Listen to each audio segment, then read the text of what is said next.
Welcome back to the No Score Review Show, where we have in-depth critique and nuanced discussion of some of the latest video games, movies, and television. I am your host, Nick Green, and today we are reviewing Saw X, the latest entry in the Saw franchise. I have with me Shay Martin, returning to the show. Welcome back, Shay.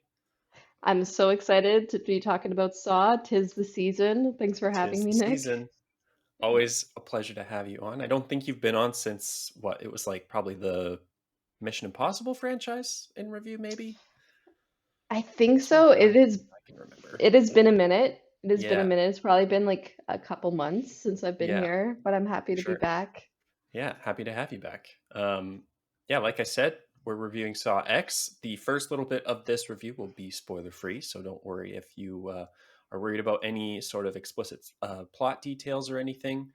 We won't be going over that. I will do a explicit spoiler warning later on before we go into those details. But for now, we'll do our expectations going into the film and just kind of some of our general thoughts. So Shay, what did you think of Saw X?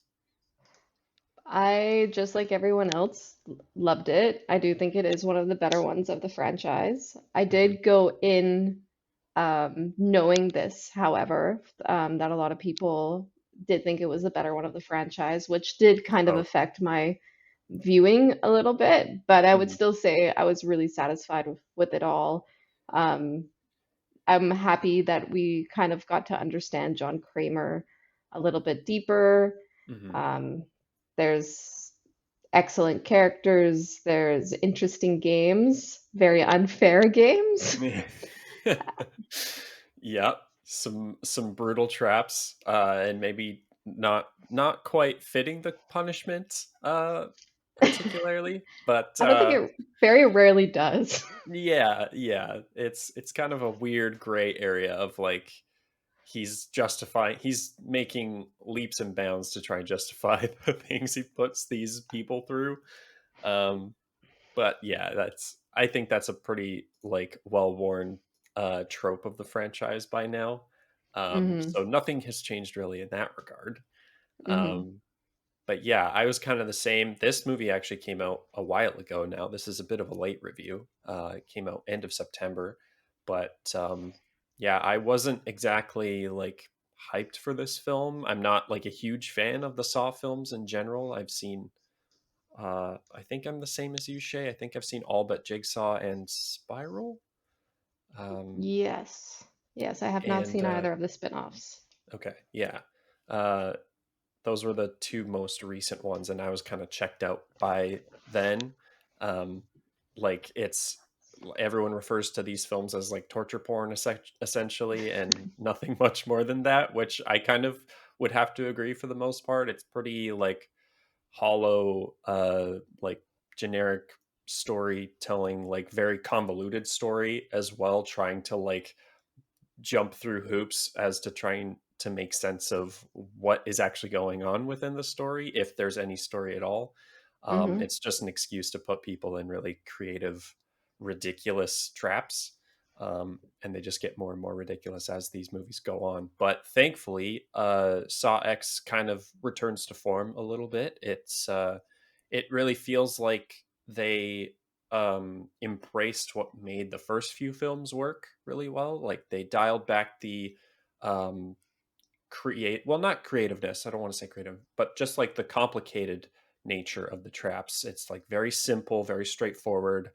Because like in some of the later films, you'll watch clips on YouTube and it'll be John Kramer being like, you have to pull this lever and then this button will show up and you have to press it 6 times before this key unlocks. And it's just like, it's too much.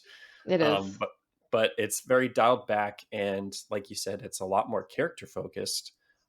It focuses on John Kramer this time around, which is really interesting, and it works because like Tobin Bell is one of the best parts of the franchise. He delivers an like excellent performance here.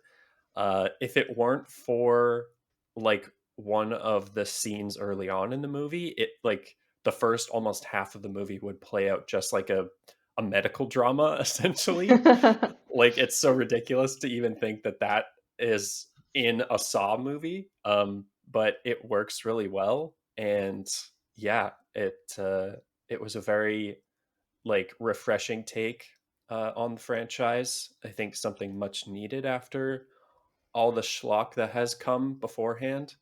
Hmm. Um, and yeah, like again, I kind of went into this film same as you, where like I heard all the praise it was getting, and that it's like one of the best rated films of the franchise on Rotten Tomatoes and everything, and like delivers one of the best like emotional performances and has like one of the strongest like emotional backbones of the franchise overall. And I would kind of have to agree, probably.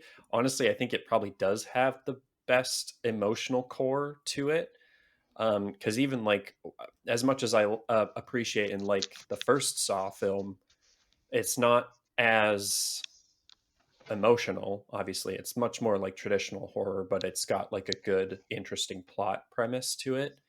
um so yeah, I overall really enjoyed it. Like I said, I'm not a huge like fan of these films overall, but if I were to revisit uh any film from the franchise that isn't the first one, it would probably be this. Hmm. um so Yeah, that's a good way to phrase it. And I think another thing that I really valued about it is that when I went to go see it with my partner who had never seen any of them before, Oh really? and Oh, okay. yeah, I didn't know that. um, I know, and I was like so concerned. I was like, how much do I need to catch her up? Like, should Hmm. I find like YouTube videos? And I was, and then I just kind of heard through the grapevine of the internet saying one of the great things about Saw X is that you don't need to be a long-term fan or really know anything about it to not enjoy it and not follow it.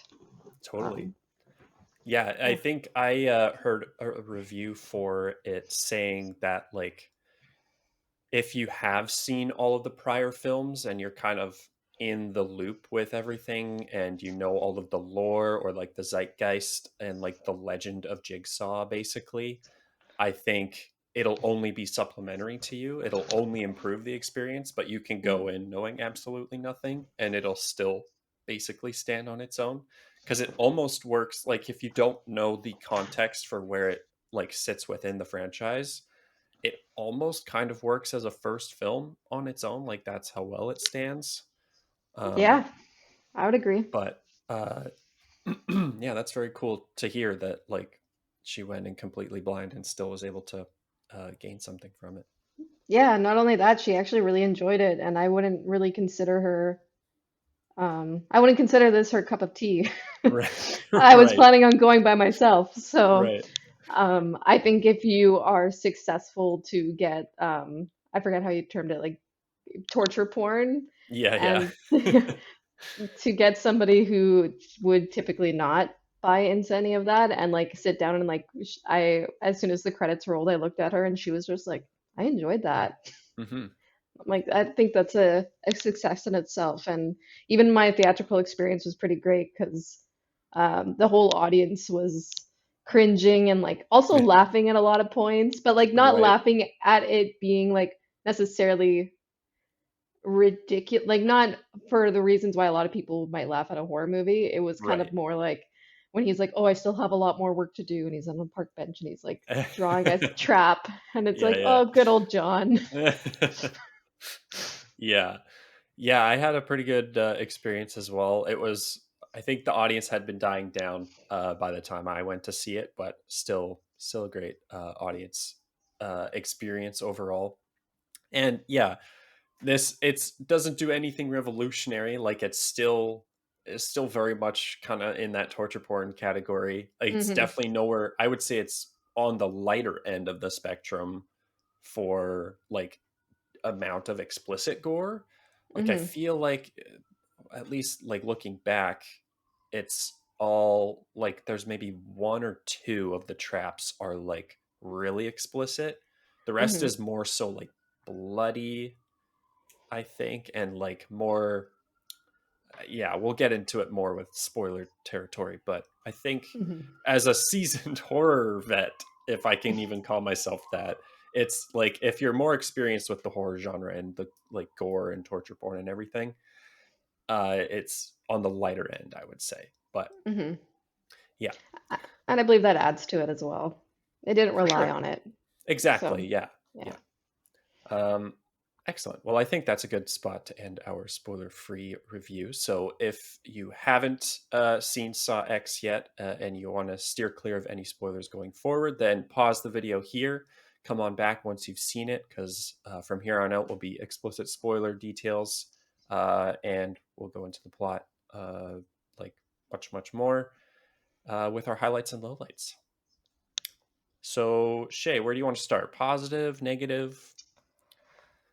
Oh, I think one of my biggest highlights, although I do kind of need to work out because I just kind of realized that falls chronologically between Saw 1 and 3. Right. So I was a huge fan, and I always have been since I was in high school and started binge watching the franchise, Amanda. Hmm. Um, I was really happy to see her come back. Hmm. Do have a lot of questions about, I think you raised this point when we last talked about it, of like, how the hell did she get all of that equipment to Mexico? Uh, so So suddenly, such a ridiculous, like, anytime you like are able to like distance yourself and like kind of look out at the plot as a whole or just as a situation as a whole, it's like it's just such a ridiculous notion of, because like Billy the puppet shows up and he's on his bicycle and everything, and it's like, did I Amanda bring him through customs? Like, what does know. that even look like? Is it just a big pallet and it's like saran wrapped all of the like metal and trap parts and everything? Like, Oh man, that it's is a just so good. ridiculous. It's so fucking ridiculous. And like, I Yeah. guess, it's been a couple years since I've seen the first one, but I guess would have this been the first example of Amanda kind of partnering with John?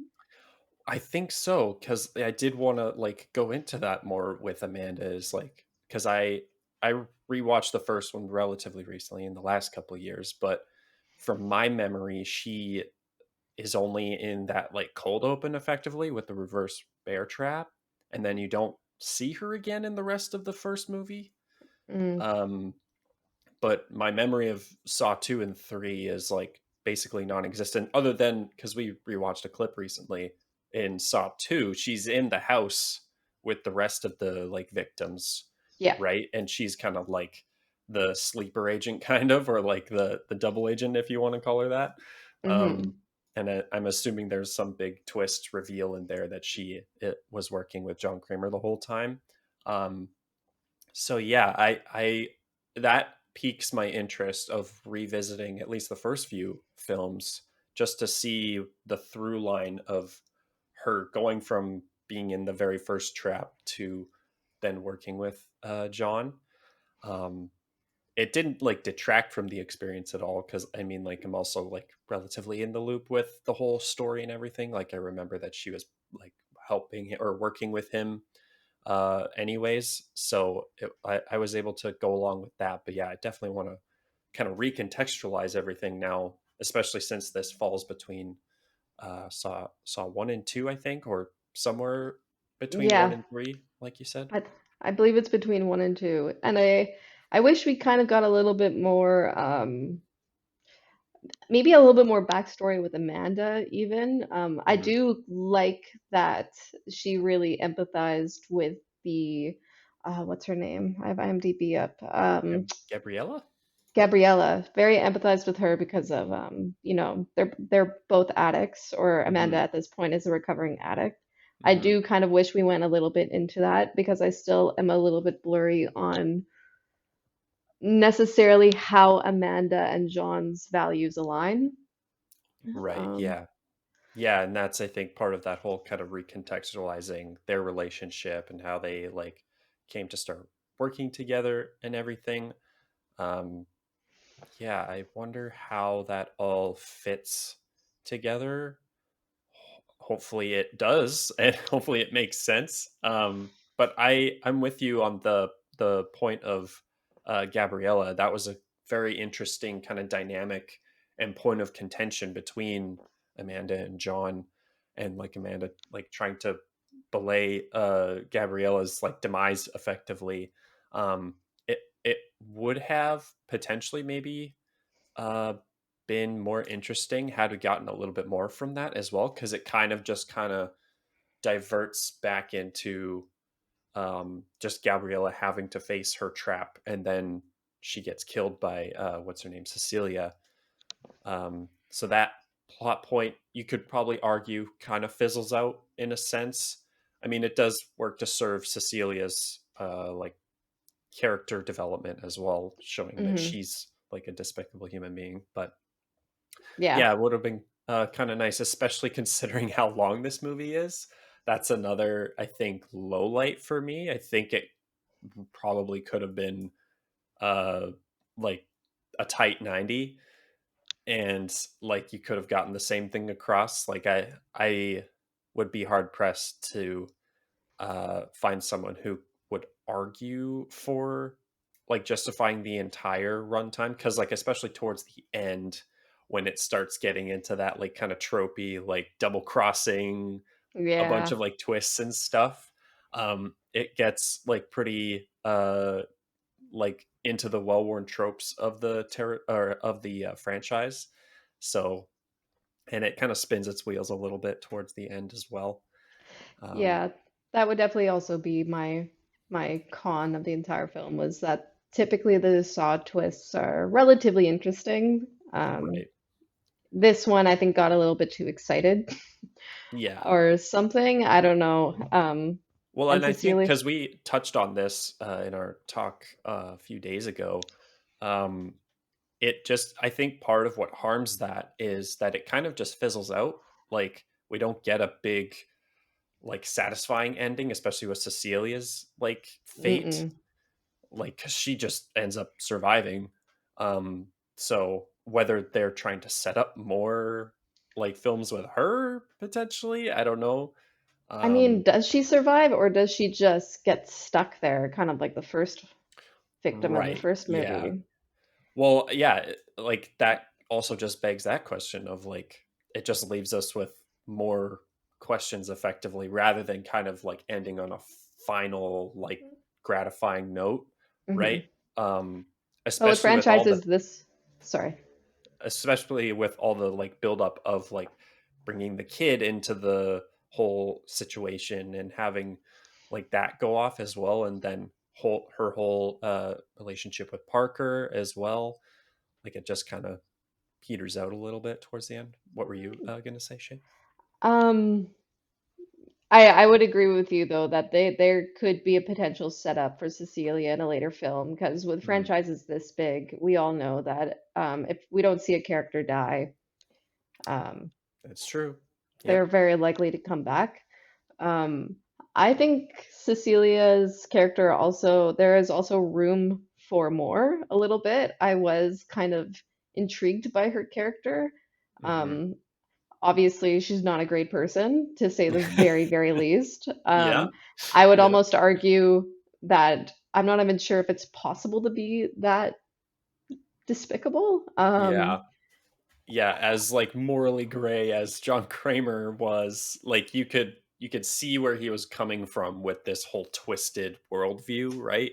But Yeah. like with Cecilia, it's just like absolutely cold, like just the devil incarnate, effectively, like no sympathy for anybody And at there was so all. many points in the film where like she just unnecessarily made things worse for other people. Like when Gabriella was in her trap and she had one chain, had her she had one hand chained to the ceiling, one Hmm. leg chained to the ground. Yeah. And she started breaking the bones in her hand, and then Cecilia was like, "No, no, start off with your leg." Why did she ask her to do that?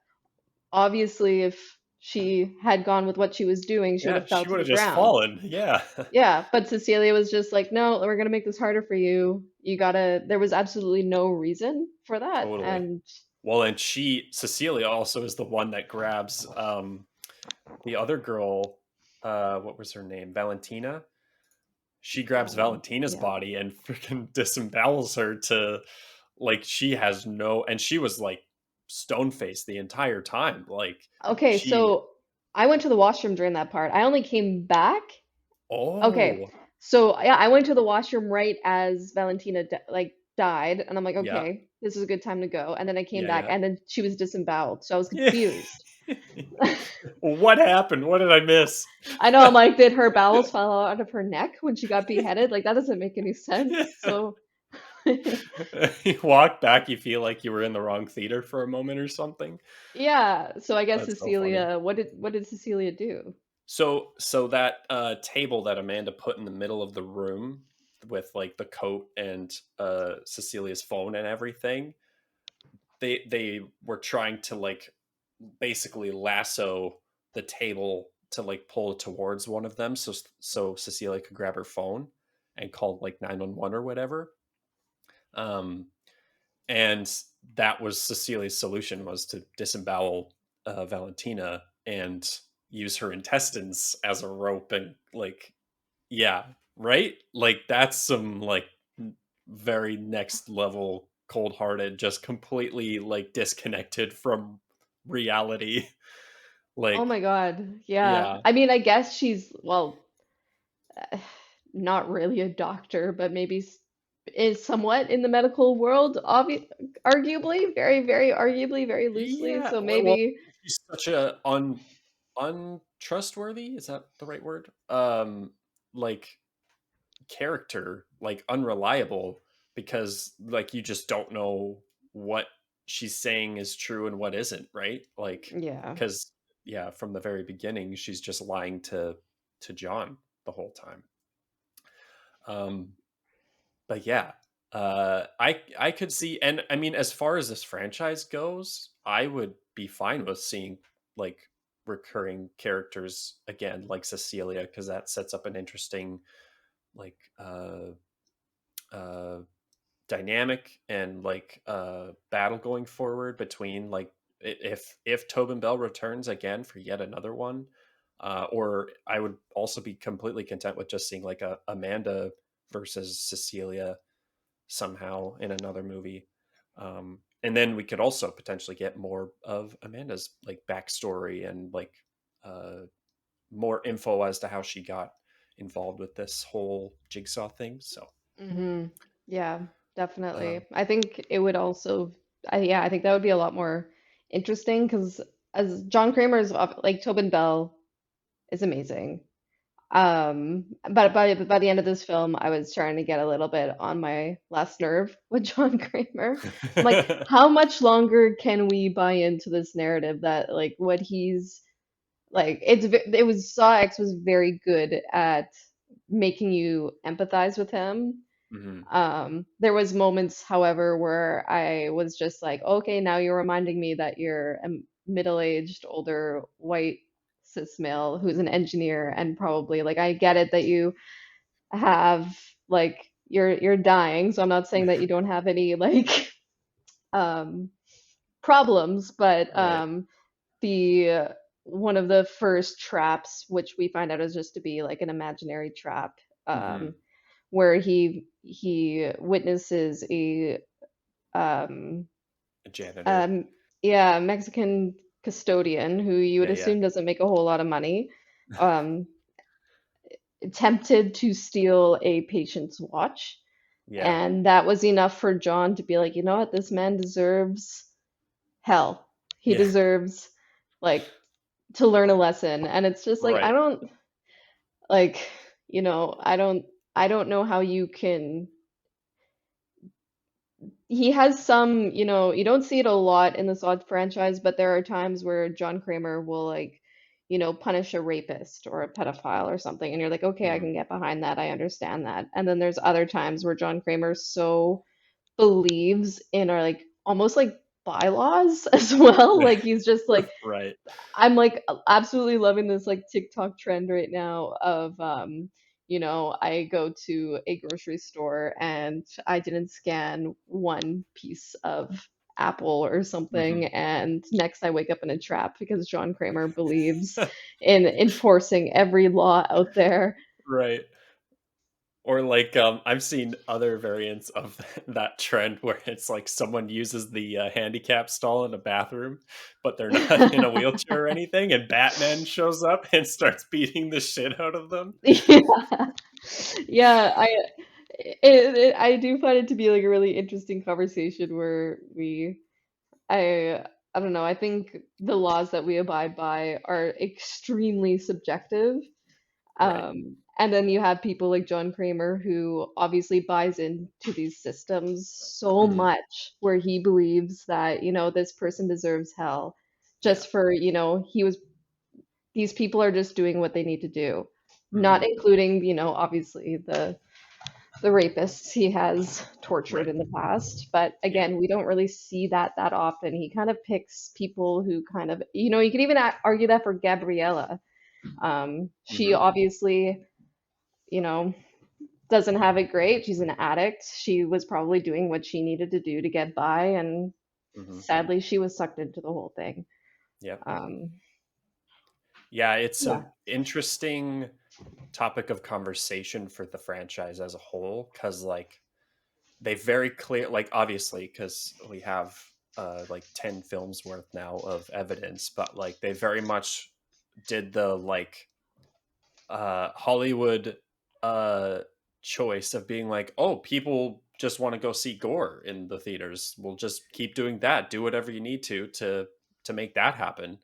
um but like as far as plot and character development goes, like it's pretty inconsequential, because there's a couple routes they could have gone where like they really could have leaned into the like really twisted vigilante side of Jigsaw, where like he does all like only pursue like a certain level of criminal or whatever, right, or evil Hmm. person.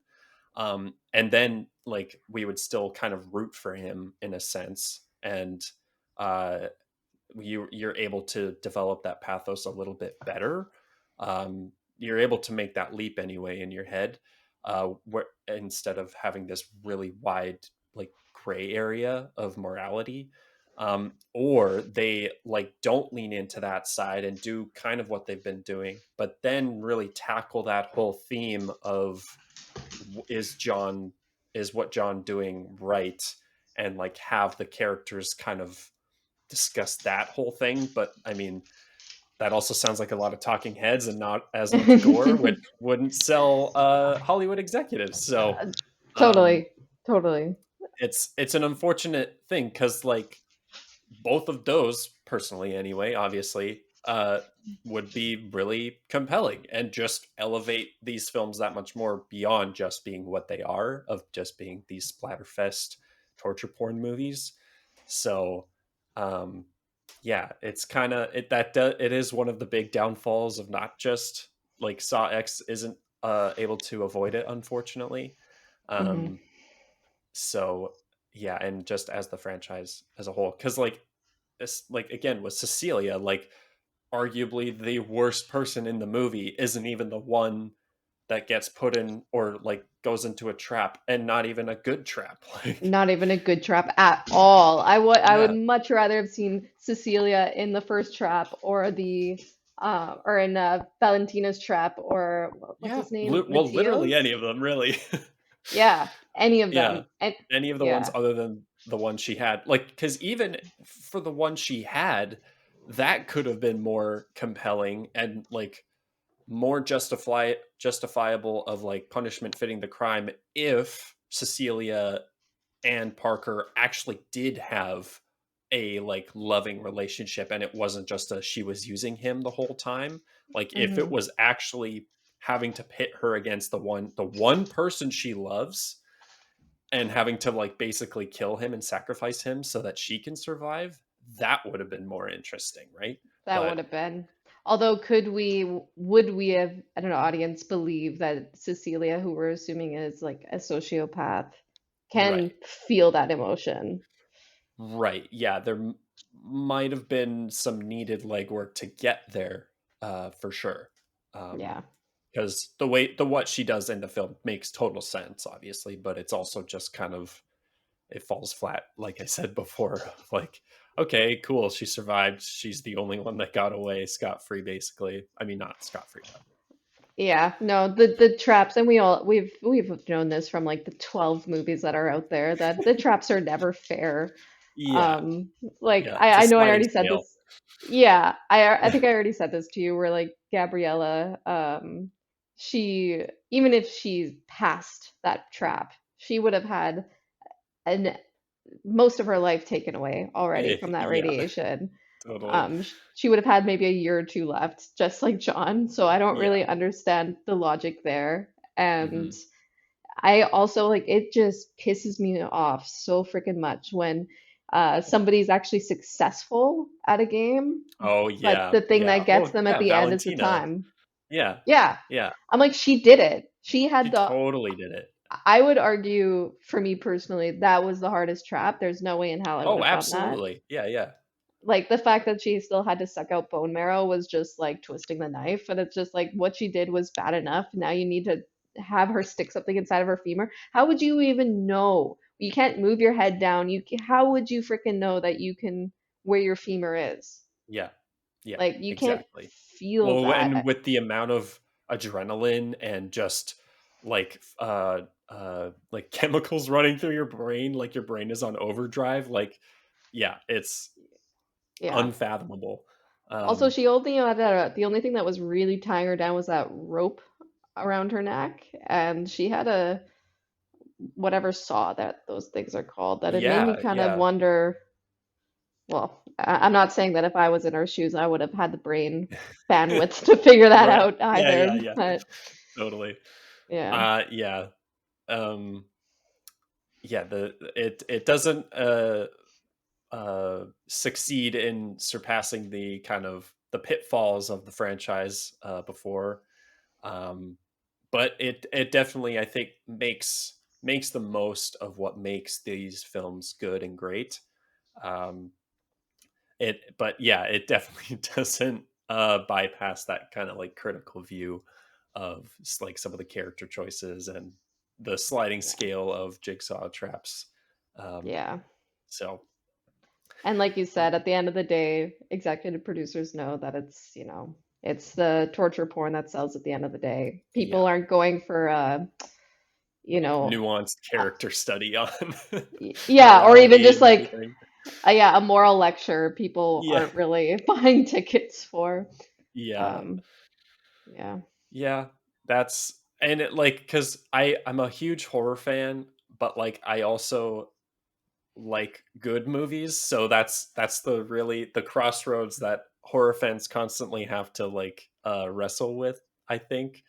Mhm. And I think where a lot of forgiveness is given with horror films overall, because like you're going there for the genre and not for like standard like character work and like fulfilling story arcs and climaxes and everything and structures and you know. So Very true. Very um true. It'd just be nice to have maybe both yeah, every well, once and in a like while. when you get It's hard. totally, yeah. um when you get examples of those films though that like make use of the genre very well but then also just are good films period, it's like it's like you want to have your cake and eat it too all the time, right? So Yeah. And I think that's also why this film did really well compared to the others, is because this one does have a little bit more like of a human story to it. So totally. Yeah. I would argue that it would be really nice one day.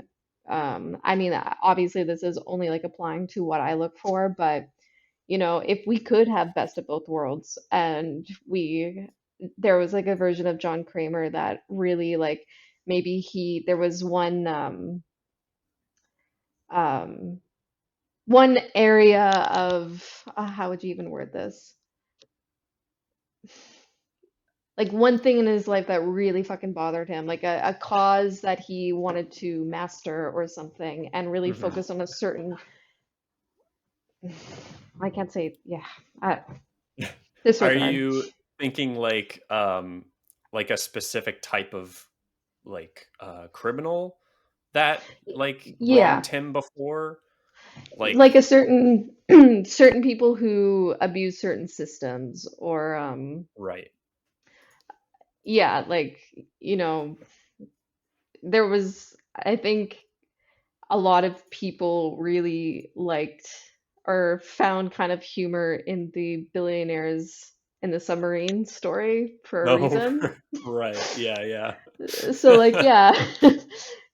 Kind of like I kind of wish John Kramer like believed in eating the rich a little bit more Right. than targeting addicts. Well, that would certainly like pander, or not pander, but cater to the younger generations much more, and True. definitely bring the Saw franchise kind of into the modern area, especially with younger audiences, for sure. I think that would, Definitely. yeah, Younger that's audiences have a more to great be point. pissed off about. Yeah, yeah, exactly. Yeah. Um, yeah, I don't know if there's much else we want to go into. I think it also, this film also managed to kind of evoke the same kind of tone and feel of the early films in the franchise as well. That like dirty, grungy, Hmm. early to mid 2000s look and feel. Like right down to the, I don't know how prevalent this was in the later films, but like those I don't know what you would even call it, but like those sped up edits where the characters are like in their trap and they're like shaking around and stuff, and it's like super like fast forwarded. I Hmm. remember that being that prevalent in some of the earlier films. I don't know if it like kept going, but like they made use of that kind of uh, camera work and editing trick uh, really well, and it really Definitely. made you feel like it slotted right in line with those earlier films as well. And I think it, I mean, it helps that the creative team behind it is like people who have worked on these films since the beginning, I think, because I think the director or one of the directors was the editor for the first five films, so it makes total Cool. sense. Yeah, That does make a lot of sense. There was like it did feel like one of the earlier films. Like Saw 1 through 5 feel a lot different than the rest. right. And this felt like it actually fitted in more with those ones. Yep. As you said, it was a lot done through the editing, the Hmm. camera work, and I'm seeing right now that they filmed it on Cook S4s, which is technically an older lens. Like that's what they filmed like Brokeback Mountain on. And you can kind of get that, as you said, not the Cook S4s create that grunge, but like they kind of has that older, warmer tone to it. Right. And Hmm. obviously they used yellow filters from Mexico, but that's Yeah. Talk about not escaping past tropes of yes. Hollywood. Yeah. Um, yeah, I think that's about all I had to touch on with this film. Like, yeah, if you're a big fan of the Saw franchise, I think Saw X is definitely going to be right up your alley, and it'll probably rank among the higher of the films. It certainly did for me. Um, And if you're not a fan, then this isn't going to change your mind, probably. You might enjoy the like cancer drama that is the first like half of the film. It's definitely a different. I almost wish they kind of just like went balls to the wall and didn't even have that first, the eye trap, like, and that just went straight cancer drama for the first half of the film. It's like, wow, this is really heartwarming. And then he's chopping up people in the second half of the film. So yeah, I think that's kind of where I land with it. I think they knocked it out of the park with this one. It's like we said with our low lights, it doesn't escape the past pitfalls of the franchise and kind of just horror filmmaking overall. Um, but it does what the greats of the franchise do the best, I think. 100%. Uh, yeah, that is where we will leave this No Score Review show. Shay, thank you so much for joining me once again. A pleasure to have you back on the show. Yeah, no, And thank you so much. where can the people find you? Shay Martin Media on Instagram, and I believe it's just Shay Martin on Letterboxd. Excellent. And you can find me wherever you're listening to or watching this episode of the No Score Review Show. Like Shay said at the beginning of the episode, it is the spooky season. So lots of horror related content and spooky content is on the channel and will be coming to the channel, as well as a couple non spooky things. Martin Scorsese's new film, Killers of the Flower Moon, will be getting a review on the channel as well, coming soon. I'm still humming and hawing on if I'm going to do a Exorcist Believer review. I think I might. Um, And I've also got a horror movie review playlist on the channel as well that will likely be linked at the end of this video. It'll have a couple franchise and reviews where I talk about the Conjuring universe and the Friday the 13th franchise, as well as all of the, well, not all of, but most of the horror releases that have come out this year. So definitely go check that out if you're looking for more horror movie review content. And yeah, just keep an eye out on the channel and on your favorite podcast services for future episodes of the show. There will be Five Nights at Freddy's review also coming in about a week as of recording this video. So keep an eye out for that. Otherwise, stay locked on all the socials for more posts and announcements and whatnot on whatever socials you have. You can find me on at No Score or at No Score Reviews. What else? You can also let us know what you thought of Saw X in the comments below, or you can tag me on the socials as well. I'd love to generate a discussion on that. And yeah, thank you all so much for watching and listening. Shay, thank you once more. And we will see you all in the next review. Bye bye.